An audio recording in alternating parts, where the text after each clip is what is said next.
Welcome to Janabheri news. ముందుగా headlines చూద్దాం.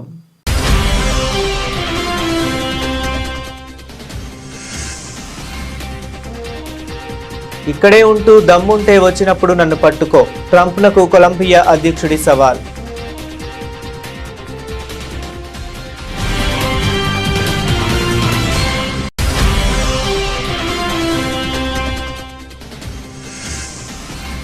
యాభై 55 సాహిత్య రచనలను విడుదల చేసిన శాస్త్రీయ భాషలకు ప్రాతినిధ్యం వహిస్తున్న వివిధ సంస్థలు వెల్లడించిన కేంద్ర మంత్రి ధర్మేంద్ర ప్రధాన్.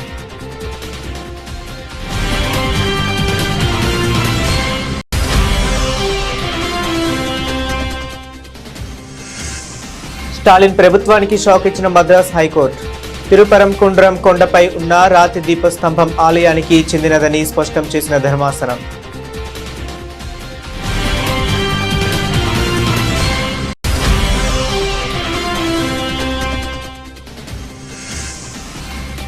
తమిళనాడు ప్రభుత్వంపై తీవ్ర స్థాయిలో విరుచుకపడ్డ ఖుష్బూ సుందర్. అప్పుల ఊబిలో కూరుకుపోయిన రైతులకు పరిహారం ఇవ్వలేదని ఆరోపణ.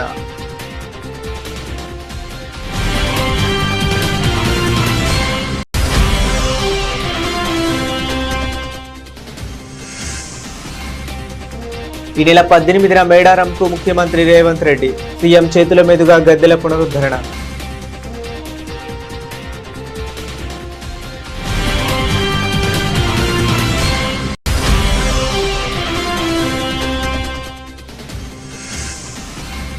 తెలుగు రాష్ట్రాల మధ్య సహకారం అవసరమన్న చంద్రబాబు. కృష్ణా గోదావరి నదుల అనుసంధానం చేసి తీరుతామని స్పష్టీకరణ.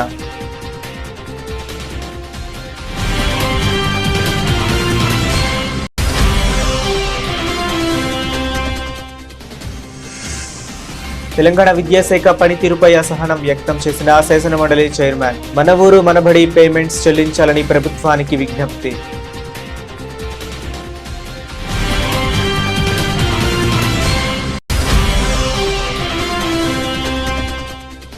కూటమి ప్రభుత్వంపై మాజీ మంత్రి పేర్ని నాని మరోసారి సంచలన ఆరోపణలు. బాత్రూంలు కడిగే వాడితో ఆధుని మెడికల్ కాలేజీని టెండర్ వేయించారంటూ విమర్శ.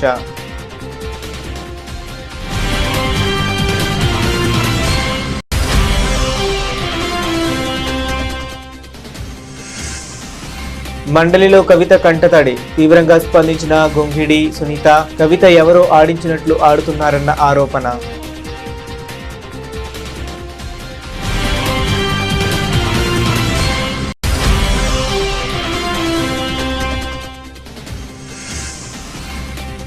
రాయలసీమ అభివృద్ధి కోసం పోరాటానికి సిద్ధం స్పష్టం చేసిన వైసీపీ మాజీ ఎమ్మెల్యే కాటసాని రాంభూపాల్ రెడ్డి.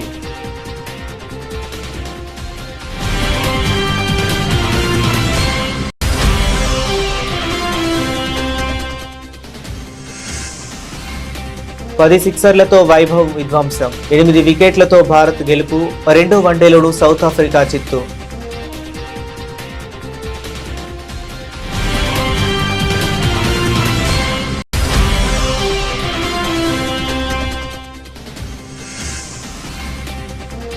ఒడిదుడుకుల్లో కొనసాగుతున్న దేశీయ సూచీలు. లాభాలతో రాణిస్తున్న బ్యాంకింగ్ రంగం.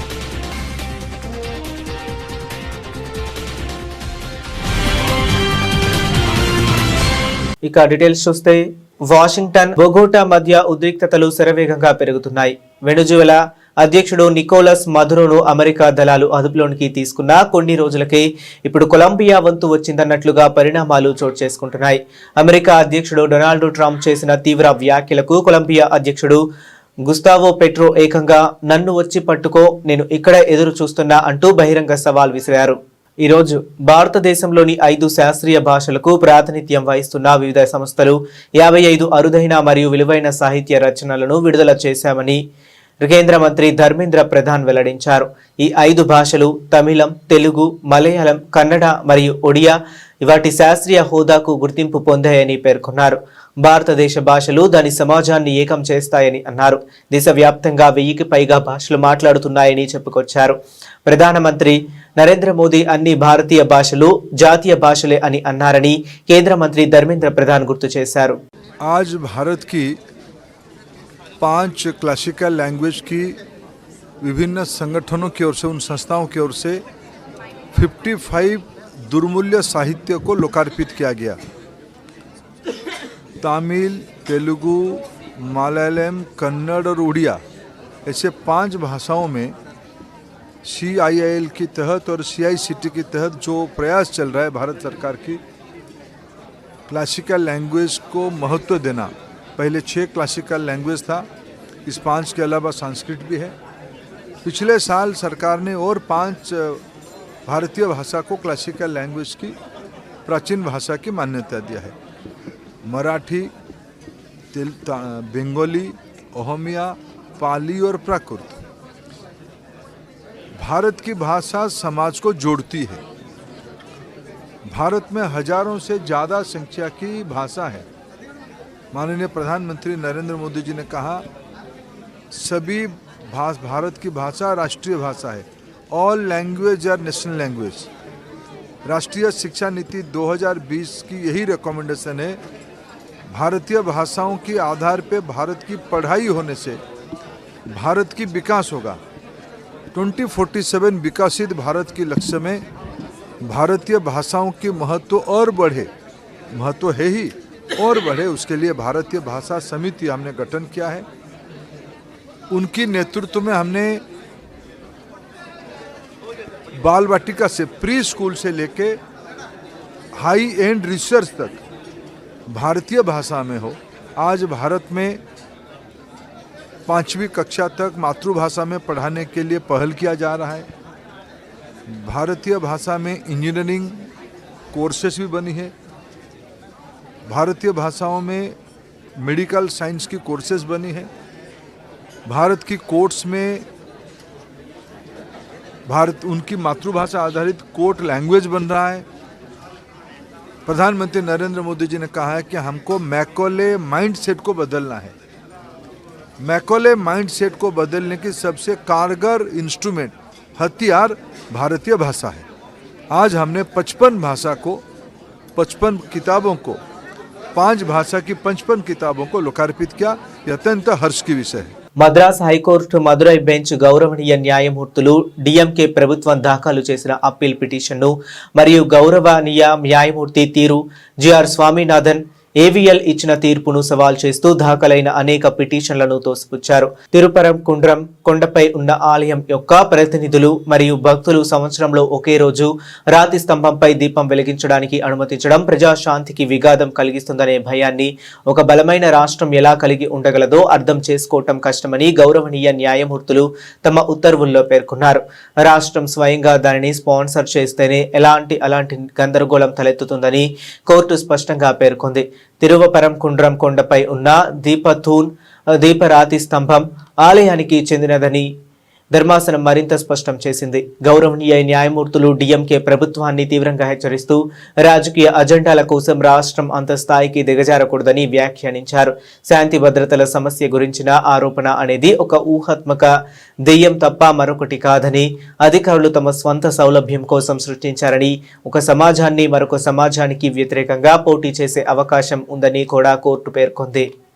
தவறான சங்கதிகள் எல்லாமே மீடியாக்கள்ல திட்டமிட்டு பரப்பப்படுது. அது முக்கியமாக இந்து மக்களுக்கு எதிராக பரப்பப்படுது.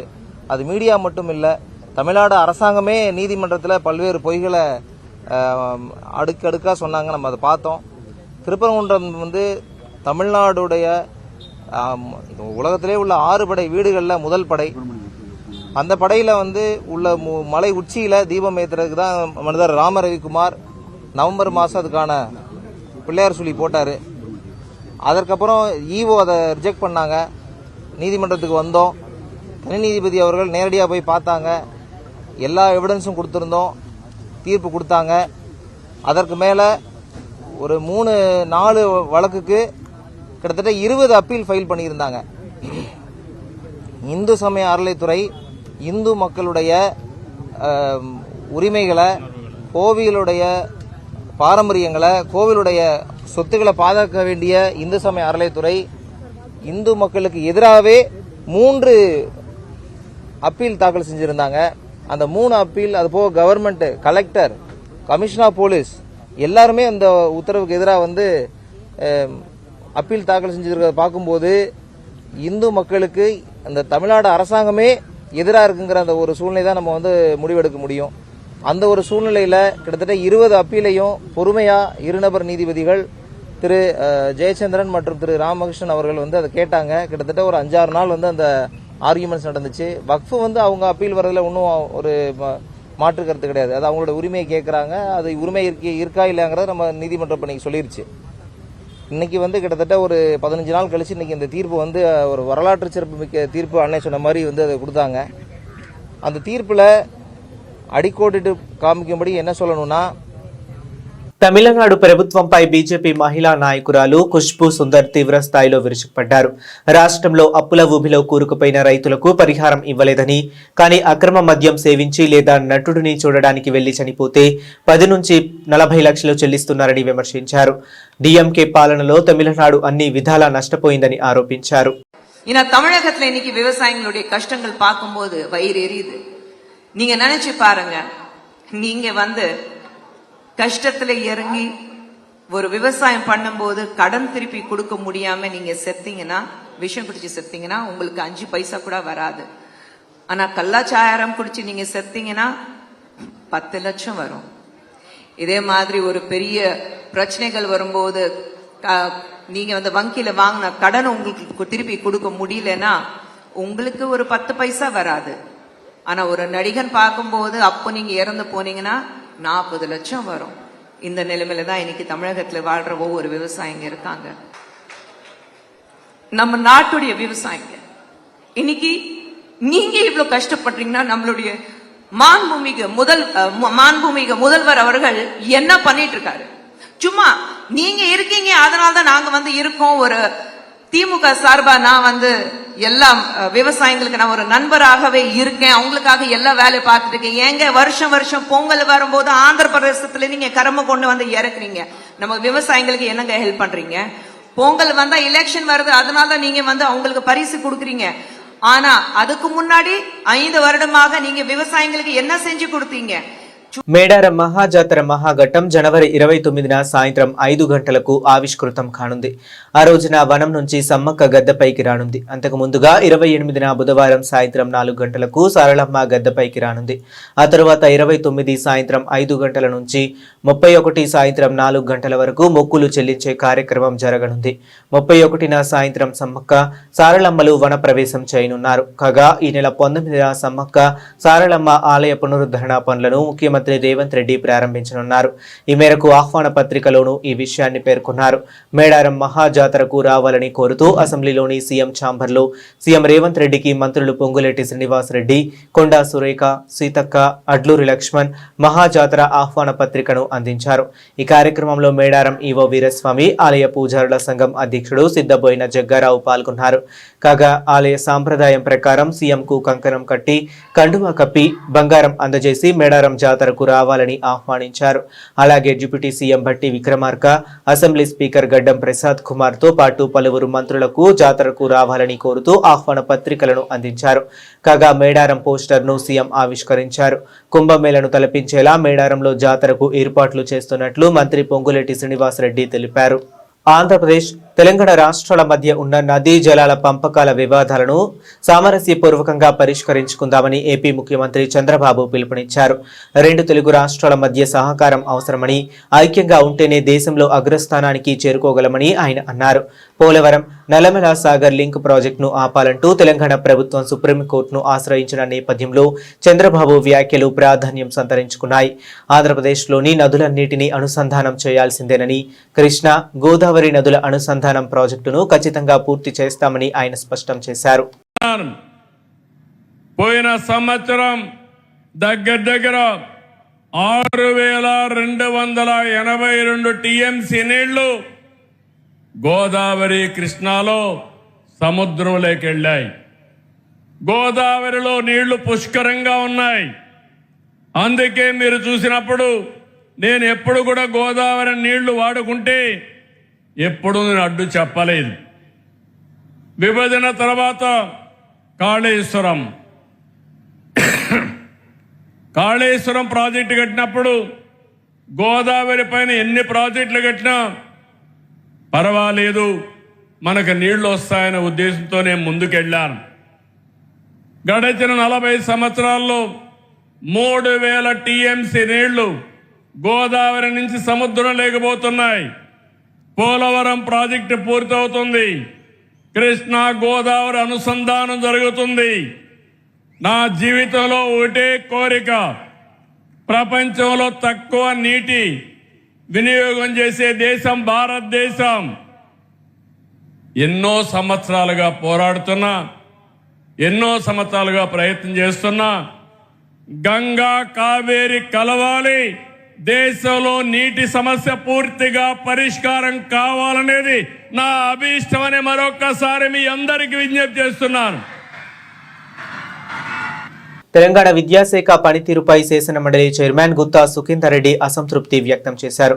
మన ఊరు మనబడి పథకానికి 360 కోట్ల బకాయిలు పెండింగ్ లో ఉన్నాయి. వాటిని వెంటనే చెల్లించాలని అసెంబ్లీ వేదికగా ప్రభుత్వానికి విజ్ఞప్తి చేశారు. తమ గ్రామం పాఠశాల గురించి 1 సంవత్సరం నుండి చెబుతూనే ఉన్నా పిల్లలు రోజు చెట్ల కింద కూర్చుంటున్నారని, దీని గురించి CM Revanth Reddy, deputy CM బట్టి విక్రమార్క చెప్పానని తెలిపారు. ఈ సంవత్సరం 3 లక్షల మందిని చేర్చుకుంటున్నామని చెబుతున్నారు. కానీ 30,000 మందిని కూడా చేర్చుకోలేదని, లెక్కలు మాత్రమే చూపిస్తున్నారని అసహనం వ్యక్తం చేశారు. దయచేసి మన ఊరు మనబడి పేమెంట్స్ చెల్లించాలని సూచించారు. మన ఊరు మనబడి అనేటువంటి కార్యక్రమానికి ఇప్పటికీ 360 కోట్లు ఇవ్వాలి. ఎగ్జాంపుల్ నా విలేజ్దే చెప్తున్నాను. వాడు సగం పని చేసి పెట్టాడు, పిల్లలంతా చెట్ల కింద కూర్చుంటున్నారు. చలికాలం వేడ కూర్చోవాలి చెప్పండి. నేను నా విలేజ్ విషయం ఇప్పటికి 1 ఇయర్ నుంచి చెప్తా ఉన్నాను. ఇక్కడ ప్రిన్సిపల్ సెక్రటరీ యోగితారాణి గారు కూడా ఉన్నారు. వారికి పర్సనల్ లెటర్ రాసినాను, డిప్యూటీ సీఎం గారికి చెప్పినాను, సీఎం గారికి చెప్పినాను. మీరు ఇంత పేమెంట్ చేస్తున్నారు, 360 కోట్లు మన ఊరు మనబడి చేసడం ఒక భాగం. 2, ఈ ప్రభుత్వం వచ్చినాక అమ్మ ఆదర్శ పాఠశాలను పెట్టినారు. దాన్ని మీరు ఏం చేసినారు, మైనింగ్ సెస్కు అటాచ్ చేసినారు. ఆ మైనింగ్ సెస్ వచ్చిన దగ్గర అయితేనే కొంత పేమెంట్లు ఇస్తున్నారు, లేని దగ్గర అవి కూడా ఆగిపోయినటువంటి పరిస్థితులు. కాబట్టి దీని మీద మనం ఫస్ట్ వాడు కూర్చునేదానికి రూము అవన్నీ వసతులు ఉంటే తర్వాత ఇప్పటికే మనకు గవర్నమెంట్ స్కూళ్ళల్లో డ్రాప్ అవుట్స్ ఎక్కువైపోయినాయి. మనం గతంలో చెప్పిన లెక్కల ప్రకారమే 24-25లో 18.5 లక్షల మంది ప్రభుత్వ పాఠశాలలో ఉన్నారు, 36 లక్షల మంది ప్రైవేట్ పాఠశాలలో ఉన్నారు. ఈ సంవత్సరం 3 లక్షల మంది చేర్చినామని చెప్పినారు, కానీ అది ఉత్తదే. 30,000 మంది కూడా కొత్తగా చేర్చుకోలేదు, లెక్కలు మాత్రం పంపిస్తున్నారు. దయచేసి ఈ మన ఊరు మనబడికి సంబంధించిన పేమెంట్స్ ఇవ్వండి. చిన్న కాంట్రాక్టర్లు, ఎందుకనంటే విద్యా కమిటీ చైర్మన్ వాడు 3 ఏళ్ల కింద అప్పు తెచ్చి కడితే, మీకు చెప్తున్నాను, మా ఊరిలో 19 లక్షలు 20 లక్షలు బాకీ. వాడు బాధపడలేక నేను 5 లక్షలు ఇచ్చినాను వానికి. అరే నీ బిల్లు వచ్చిందని మళ్ళీ నాకు బాపతి తెచ్చియమని. ఇటువంటి పరిస్థితి ఉన్నది. కూటమి ప్రభుత్వంపై మాజీ మంత్రి పేర్ని నాని మరోసారి సంచలన ఆరోపణలు చేశారు. కిమ్స్ ఆసుపత్రిలో బాత్రూంలు కడిగే వాడితో ఆధోని మెడికల్ కాలేజీకి టెండర్ వేయించారని అన్నారు. దేశవ్యాప్తంగా ఉన్న 26 కిమ్స్ ఆసుపత్రుల్లో ప్రేమ్చంద్ షా అనే డాక్టర్ లేడని తెలిపారు. ఎక్కడో ఒక దగ్గర బాత్రూంలు కడిగే అతడు ఉన్నాడు అని, అతని పేరు చివర షా కూడా లేదని, అది మీ భాగోతం అంటూ ధ్వజమెత్తారు. చంద్రబాబు వంట మనుషులతో MOU చేసుకున్నాడు అని, కేసీఆర్ అంటే ఏబిఎన్ రాధాకృష్ణ అల్లాడిపోయాడని, ఇప్పుడేమైందని, మరి బాత్రూంలు కడిగే వాడితో టెండర్ వేయించలేదా అని ప్రశ్నించారు. మా కిమ్స్ ఆసుపత్రిలో ప్రేమ్చంద్ షా అనే డాక్టర్ ఉన్నాడు అని కిమ్స్ సంస్థతో లేఖ విడుదల చేస్తే తాను చంద్రబాబు నాయుడికి శిరస్సు ఉంచి బహిరంగ క్షమాపణ చెప్తానంటూ మాజీ మంత్రి పేర్ని నాని సవాల్ విసిరారు. సింగపూర్ అమరావతి సింగపూర్ అన్నాడు. సింగపూరే అమరావతి, అమరావతి సింగపూర్.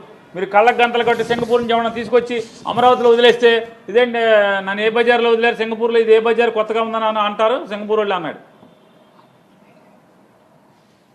నారాయణ గారేమో సంవత్సరం ప్రతి 3 నెలలకు ఒకసారి మీటింగ్ పెడుతున్నాడు, ప్రెస్ మీట్. ఇప్పటికి ఇన్ని వేల ఎకరాలు తుమ్మ చెట్లు కొట్టాం అని, అదే పని. తుమ్మ చెట్లు కొట్టాం, నీళ్లు తోడాం, తుమ్మ చెట్లు కొట్టాం, నీళ్లు తోడాం. బిల్డింగ్లు అవ్వా, ఊరు అవదా? వాళ్ళేం ఫ్లాట్లు ఇవ్వలేదని ఏడుస్తున్నారు. ఫ్లాట్లు ఇవ్వలేదని ఏడుస్తున్నారు. ఇది చాలకి ఇంకా ఇవాళ 1000 హెక్టార్లు స్పోర్ట్స్ సిటీ, 1000 హెక్టార్లు, 2000 హెక్టార్లు. ఆ సిటీ 2000 హెక్టార్లు. ఎడ్యుకేషన్ హబ్ 2000 హెక్టార్లు. ఆ సిటీ ఇట్లా ఇన్ని 1000 హెక్టార్లని పంచిపెట్టేశారు కదా. ఎవడు ఒక్కడన్నా కట్టాడా అని అడుగుతున్నాను. ఇవాళ మళ్ళీ భూమి లేదు ఎయిర్పోర్ట్కి అంటున్నారు. ఉన్న భూమిలో కట్టచ్చు కదా అని అడుగుతున్నాను. సింగపూర్ లేదు. అప్పుడు కూడా సింగపూర్ ప్రభుత్వం మన అమరావతిని కడుతుందని చెప్పి ప్రెస్ మీట్లు పెట్టారు. ఈ మెడికల్ కాలేజీలు తంతులాగానే. వైజాగ్లో 20 లక్షల కోట్ల తంతు కూడా ఇదే. సింగపూర్లో కడుతుంది ఇక్కడ అని చెప్పారు, సింగపూర్ గవర్నమెంట్. కానీ సింగపూర్ గవర్నమెంట్ మాకేం సంబంధం లేదండి. ఆడు ఈశ్వరన్ కన్సార్షియం అన్నాడు. ఈశ్వరన్ ఎక్కడ అంటే జైల్లో ఉన్నాడు ఇప్పుడు. ఆడు ఏంటంటే ఆడు అవినీతి చేసి ఇచ్చాడు, దొంగాడు అని జైల్లో వేశారు సింగపూర్ గవర్నమెంట్. అతను చంద్రబాబు ఫ్రెండ్ ఆ దొంగ. కానీ భారతదేశంలో చట్టాలేమో ఇంకేం బెయిల్ ఇచ్చేస్తాయి ఓకే కోర్టులన్నీ. ఆడు ఈశ్వరన్ ఇంకా బయట రావట్లా. ప్రభుత్వ ఉద్యోగులకి 1వ తారీఖు జీతం అన్నారు, ఊరిచ్చారు. సిపిఎస్ అన్నారు, తెల్లారేపటికి చేస్తామన్నారు.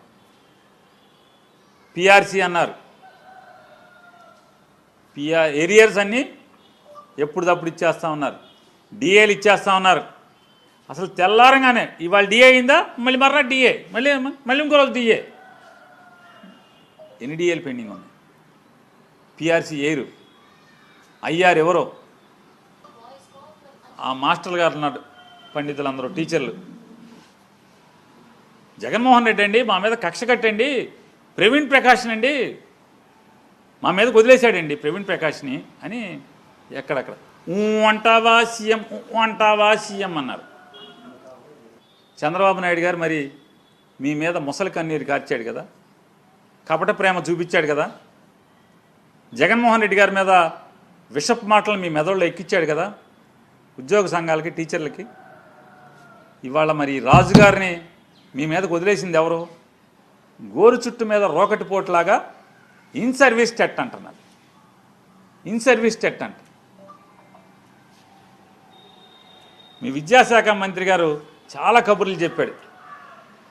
ఇవాళ కనీసం టీచర్ల సంఘాలకి చర్చించడానికి కనీసం అపాయింట్మెంట్ ఇస్తున్నాడా అని అడుగుతున్నాను. తెలంగాణ జాగృతి అధ్యక్షురాలు కవిత ఎమ్మెల్సీ పదవికి రాజీనామా చేసిన తరువాత ఇప్పుడు శాసనమండలికి వెళ్లి కంటతడి పెడుతున్నారని బీఆర్ఎస్ నాయకురాలు గొంగిడి సునీత విమర్శించారు. మద్యం కుంభకోణంలో కవిత జైలుకు వెళ్లినప్పుడు ఆమెను విడిపించడానికి హరీష్ రావు ఎంతో కృషి చేశారని ఆమె అన్నారు. కవిత కూర్చున్న కొమ్మను నరుక్కునే ప్రయత్నం చేశారని ధ్వజమెత్తారు. కవిత ఎవరో చెప్పినట్లు ఆడుతున్నారని ఆరోపించారు. తెలంగాణ భవన్లో మహిళా నేతలతో కలిసి ఆమె విలేకరులతో మాట్లాడారు. నిజామాబాద్లో ఎంపీ స్థానం నుంచి ఓడిపోతే కవిత బాధను చూడలేక కేసీఆర్ ఎమ్మెల్సీ పదవిని ఇచ్చారని అన్నారు. టీఆర్ఎస్ ను బీఆర్ఎస్ గా మార్చడం ఇష్టం లేదన్న కవిత తెలంగాణ జాగృతిని భారత జాగృతిగా ఎందుకు మార్చారో చెప్పాలని నిలదీశారు. ఆట ఆడిస్తా ఉంటే కీలుబొమ్మలాగా మీరు ఆడటం సరైంది కాదు కవిత గారు. మీ పట్ల మాకు గౌరవం ఉంది. స్వతంత్రంగా తెలంగాణ జాగృతి సంస్థను పెట్టుకొని తండ్రికి దగ్గ తనయ్యగా మరి ఉద్యమ కార్యాచరణలో తను కూడా భాగస్వామ్యమై తెలంగాణలో ఉన్న మహిళలను జాగృతం చేస్తుందని చెప్పి మేము సంతోషపడ్డాం, గర్వపడ్డాం, నీ గురించి గొప్పగా చెప్పుకున్నాం. కానీ ఈరోజు మీరు చేస్తున్న పనులు చూస్తూ ఉంటే చాలా బాధ అనిపిస్తూ ఉంది. ఇది మంచి పద్ధతి కాదు. తెలంగాణ జాతిపితను మానసికంగా క్షోభగురి చేస్తున్న మీ వైనం మేము ఖండిస్తూ ఉన్నాం. ఇది మంచి పద్ధతి కాదని చెప్తా ఉన్నాం. బీఆర్ఎస్ పార్టీలో ఉన్నప్పుడు నాకు స్వేచ్ఛ లేదని మాట్లాడినారు ఈరోజు మీరు కౌన్సిల్లో. నిన్నటికి నిన్న బీఆర్ఎస్ పార్టీ అసెంబ్లీని బైకాట్ చేస్తే హరీష్ రావు గారిని తిట్టినందుకే బైకాట్ చేస్తారా అని చెప్పి మీరు ప్రశ్న సంధించినారు. మీకు పార్టీ యొక్క పద్ధతి మీకు తెలియదా? బీఆర్ఎస్ పార్టీ ఎప్పుడు ఏ నిర్ణయం తీసుకున్నా ఖచ్చితంగా పార్టీలో ఉన్న ఎమ్మెల్యేలంతా కూడా చర్చ చేసుకొని గౌరవ అధ్యక్షులు కేసీఆర్ గారి దృష్టికి తీసుకెళ్ళి వారి నిర్ణయం మేరకే నిన్న మరి బైకాట్ చేసిన విషయం అది మీకు కూడా తెలుసు. కేవలం ఎవరో వెనక ఉండి మిమ్మల్ని ఆట ఆడిస్తూ ఉంటే మీరు కీలుబొమ్మలాగా ఆడుతున్నారని అందరూ చర్చించుకుంటున్న విషయం. మహానేత దివంగత మాజీ ముఖ్యమంత్రి డాక్టర్ వైఎస్ రాజశేఖర రెడ్డి గారి పుణ్యాన రాయలసీమకు నీళ్లు వచ్చాయని నంద్యాల జిల్లా వైఎస్ఆర్సీపీ అధ్యక్షులు మాజీ ఎమ్మెల్యే కాటసాని రాంభూపాల్ రెడ్డి గుర్తు చేశారు. అయితే ఇప్పుడు చంద్రబాబు రాయలసీమనే కాదు మొత్తం రాష్ట్రాన్ని తెలంగాణకు తాకట్టు పెట్టాడని ఆయన విమర్శించారు. రాయలసీమకు సాగునీరు అందే విధంగా కెనాల్స్ చేస్తే దానికి అడ్డం పడి ద్రోహం చేశాడని ఆరోపించారు. దీంతో తమ ప్రాంతానికి తీవ్ర అన్యాయం జరిగిందని తెలిపారు. రాయలసీమ ప్రయోజనాల కోసం పోరాటానికి సిద్ధమని స్పష్టం చేశారు. దివంగత నేత రాజశేఖర రెడ్డి గారు 2004లో ముఖ్యమంత్రి అయిన తర్వాతనే మొత్తం రాయలసీమ ప్రాంతానికి అన్నిటి కూడా నీళ్లు వచ్చే పరిస్థితి ఆ రోజు రాజశేఖర రెడ్డి గారి పుణ్యంతోనే నీళ్లు రావడం జరిగింది. కానీ ఈరోజు చంద్రబాబు నాయుడు ఉండే పరిస్థితి చూసుకుంటే మొత్తం తెలంగాణ గవర్నమెంట్కు మొత్తం ఈ రాష్ట్రాన్నే తాకట్టు పెట్టే విధంగా రాయలసీమ ప్రాంతాల్లో తాగునీరు సాగునీరు కోసం ఆ రోజు పోతిరెడ్డిపాడు దగ్గర ఉండే అంటే రోజు 3 టీఎంసీ నీళ్లు తీసుకోవడానికి ఎప్పుడు ఫ్లడ్లోనే అనవసరంగా నీళ్లు సముద్రాలకు పోయే నీళ్లను రాయలసీమ ప్రాంతం యూటిలైజ్ చేసుకుంటే బాగుంటుందనే ఉద్దేశంతోనే జగన్మోహన్ రెడ్డి గారు పక్కన ఆడ మనకు రోజు 3 టీఎంసీలు నీళ్లు తీసుకోవడానికి అవకాశం ఉండే విధంగా కెనాలు చేస్తే దానికి అడ్డపడి ఈ రాయలసీమకు త్రీనని ద్రోహం చేసిన నాయకుడు ఎవరంటే చంద్రబాబు నాయుడు అనేది మాత్రం ఖచ్చితంగా ఈ రాయలసీమ ప్రజలందరూ కూడా తెలుసుకోవాలని రాయలసీమ ప్రజలకు అందరికీ విజ్ఞప్తి చేస్తాను. ఆయనకు మొదటి నుంచి కూడా ఈ రాయలసీమకు సంబంధించిన ఇరిగేషన్ ప్రాజెక్టు కానీ ఏమి పూర్తి చేయకూడదనే సంకల్పం కలిగిన నాయకుడు ఎవరంటే చంద్రబాబు నాయుడు. మనం ఒక్కసారి చూస్తే ఖచ్చితంగా ఈ ప్రాంతం కోసం పోరాడానికి మేము ఖచ్చితంగా సిద్ధంగా ఉన్నాం. కానీ తెలుగుదేశం నాయకులు ఒకటి తెలుసుకోవాల్సింది ఒకటే, ఒకవేళ మీరేదో తెలంగాణ ముఖ్యమంత్రి రేవంత్ రెడ్డికి మీరంతా కుమ్మక్కైపోయి ఈరోజు మన నేషనల్ గ్రీన్ ట్రిబ్యునల్లో మీరు కేసు వేసినా కూడా ఖచ్చితంగా ఆ కోర్టులో మేము కూడా దానికి ఏదో ఒకటి మా గవర్నమెంట్ వచ్చిన తర్వాత ఖచ్చితంగా పోరాడతాం. మా జగన్మోహన్ రెడ్డి ముఖ్యమంత్రి అయిన తర్వాత ఖచ్చితంగా దీన్ని మనం ఈ రాయలసీమ ఎత్తిపోతల పథకాన్ని ఖచ్చితంగా పూర్తి చేసి రాయలసీమ వాసులకు ఖచ్చితంగా న్యాయం చేయడానికి జగన్మోహన్ రెడ్డి సిద్ధంగా ఉన్నాడు. కాబట్టి ఆ నాయకత్వంలోనే మేము ఖచ్చితంగా పూర్తి చేయడానికి మేమందరం కూడా మా నాయకునికి మేమందరం సపోర్ట్ చేస్తాం. దానికి కూడా రాయలసీమ ప్రజలందరూ కూడా సపోర్ట్ చేయాలని కోరడం జరుగుతుంది. భారత సంచలనం వైభవ్ సూర్యవంశీ కెప్టెన్ గా మరింత రెచ్చిపోయి ఆడుతున్నాడు. దక్షిణాఫ్రికా అండర్-19 బౌలర్లను వణికిస్తూ విధ్వంసకర అర్ధశతకం బాదాడు కుర్రాడు. రెండో యూత్ వన్డే ఆకాశమే హద్దుగా చెలరేగిన వైభవ్ 10 సిక్సర్లతో సఫారీ బౌలర్లను బెంబేలెత్తించాడు. అతడితో పాటు అభిజ్ఞాన్ కుందు 48 నాటౌట్ మెరుపులతో భారీ స్కోర్ చేసిన టీమిండియా డక్వర్త్ లూయిస్ ప్రకారం 8 వికెట్ల తేడాతో గెలుపొందింది. కొత్త ఏడాదిలోనూ వైభవ్ సూర్యవంశీ సుడిగాలి ఇన్నింగ్స్లు ఆడుతున్నాడు. దక్షిణాఫ్రికాతో యూత్ వన్డే సిరీస్ లో సారథిగా వ్యవహరిస్తున్న వైభవ్ రెండో మ్యాచ్ లో శివాలెత్తిపోయాడు. ప్రత్యర్థి నిర్దేశించిన 246 పరుగుల ఛేదనలో ఈ లెఫ్ట్ హ్యాండర్ పూనకాలు వచ్చిన బ్యాట్ తో విధ్వంసం సృష్టించాడు. కేవలం 24 బంతుల్నే ఎదుర్కొన్న ఈ యంగ్ బ్యాటర్ 10 సిక్సర్లు, ఒక 4 తో 68 రన్స్ బాధేశాడు. అతడు అవుటయ్యాక వేదాంత త్రివేది 31 నాటౌట్, అభిజ్ఞాన్ కుందు 48 నాటౌట్లు అజేయంగా జట్టును గెలిపించారు. డక్వర్త్ లూయిస్ ప్రకారం టీమిండియా లక్ష్యాన్ని 176గా నిర్దేశించగా 8 వికెట్ల తేడాతో జయభేరి మోగించింది. Vaibhav player of the match గా ఎంపికయ్యాడు. తొలి వన్డేలోనూ డిఎల్ఎస్ పద్ధతిలోనే 19 పరుగుల తేడాతో గెలిచిన భారత్ 3 యూత్ వన్డేల సిరీస్ లో 2-0తో ఆధిక్యంలోకి దూసుకెళ్లింది. ఇరు జట్ల మధ్య చివరి మ్యాచ్ జనవరి 7న జరగనుంది. ఎఫ్ఎంసీజీ రంగం అమ్మకాల ఒత్తిడిని ఎదుర్కొంటుండటంతో పాటు అంతర్జాతీయంగా ప్రతికూల సంకేతాల కారణంగా దేశీయ సూచీలు ఒడిదుడుకుల్లో కొనసాగుతున్నాయి. దీంతో సోమవారం నష్టాలనే చవి చూసిన స్టాక్ మార్కెట్లు మంగళవారం కూడా అదే బాటలో పయనిస్తున్నాయి. మరోవైపు బ్యాంకింగ్ రంగం మాత్రం లాభాలతో రాణిస్తుంది. హెచ్వి వెయిట్ షేర్లలో అమ్మకాలు సూచీలను వెనక్కి లాగుతున్నాయి. దీంతో సెన్సెక్స్, నిఫ్టీ నష్టాల్లో కదిలాడుతున్నాయి. గత సెషన్ ముగింపు 85,439తో పోల్చుకుంటే మంగళవారం ఉదయం 100 పాయింట్లకు పైగా నష్టంతో మొదలైన సెన్సెక్స్ ఆ తర్వాత మరింత కిందకు దిగజారింది. ఒక దశలో 400 పాయింట్లకు పైగా కోల్పోయి 85,007 వద్దకు చేరింది. ఆ తర్వాత కాస్త కోలుకొని ప్రస్తుతం ఉదయం 10 గంటల సమయంలో 130 పాయింట్ల నష్టాలతో 85,309 వద్ద కొనసాగుతుంది. మరోవైపు నిఫ్టీ కూడా సెన్సెక్స్ బాటలోనే కదలాడుతుంది. ప్రస్తుతం 12 పాయింట్ల స్వల్ప నష్టంతో 26,237 వద్ద కదలాడుతుంది. బులెటిన్ ముగించే ముందు మరొకసారి హెడ్లైన్స్ చూద్దాం.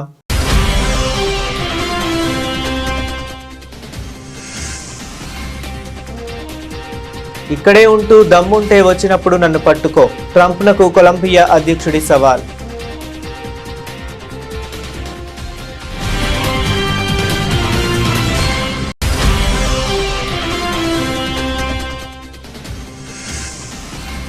యాభై 55 సాహిత్య రచనలను విడుదల చేసిన శాస్త్రీయ భాషలకు ప్రాతినిధ్యం వహిస్తున్న వివిధ సంస్థలు వెల్లడించిన కేంద్ర మంత్రి ధర్మేంద్ర ప్రధాన్.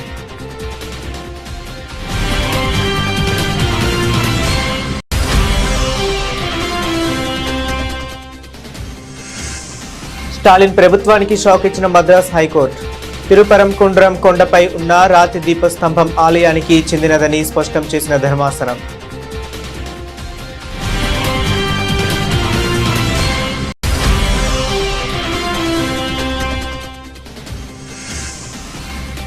తమిళనాడు ప్రభుత్వంపై తీవ్ర స్థాయిలో విరుచుకపడ్డ ఖుష్బూ సుందర్. అప్పుల ఊబిలో కూరుకుపోయిన రైతులకు పరిహారం ఇవ్వలేదని ఆరోపణ.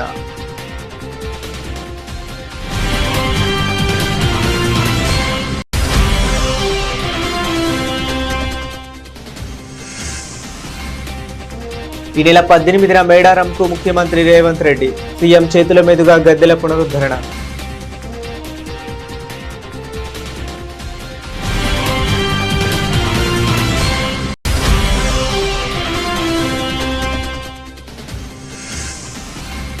తెలుగు రాష్ట్రాల మధ్య సహకారం అవసరమన్న చంద్రబాబు. కృష్ణా, గోదావరి నదుల అనుసంధానం చేసి తీరుతామని స్పష్టీకరణ.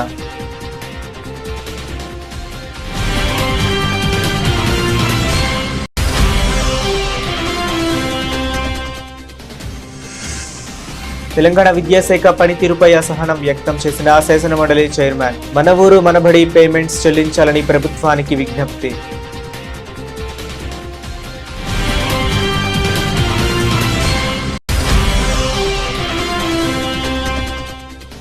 కూటమి ప్రభుత్వంపై మాజీ మంత్రి పేర్ని నాని మరోసారి సంచలన ఆరోపణలు. బాత్రూంలు కడిగే వాడితో ఆధుని మెడికల్ కాలేజీని టెండర్ వేయించారంటూ విమర్శ.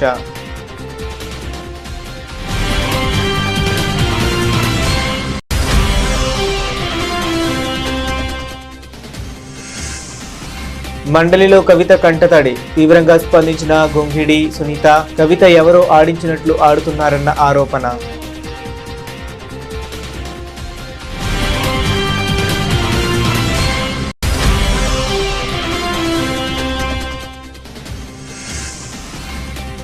రాయలసీమ అభివృద్ధి కోసం పోరాటానికి సిద్ధం స్పష్టం చేసిన వైసీపీ మాజీ ఎమ్మెల్యే కాటసాని రాంభూపాల్ రెడ్డి.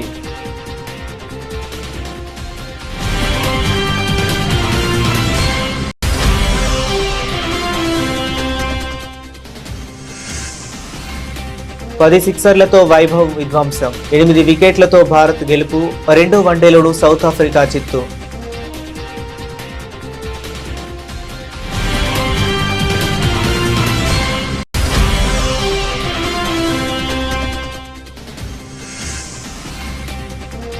ఒడిదుడుకుల్లో కొనసాగుతున్న దేశీయ సూచీలు. లాభాలతో రాణిస్తున్న బ్యాంకింగ్ రంగం.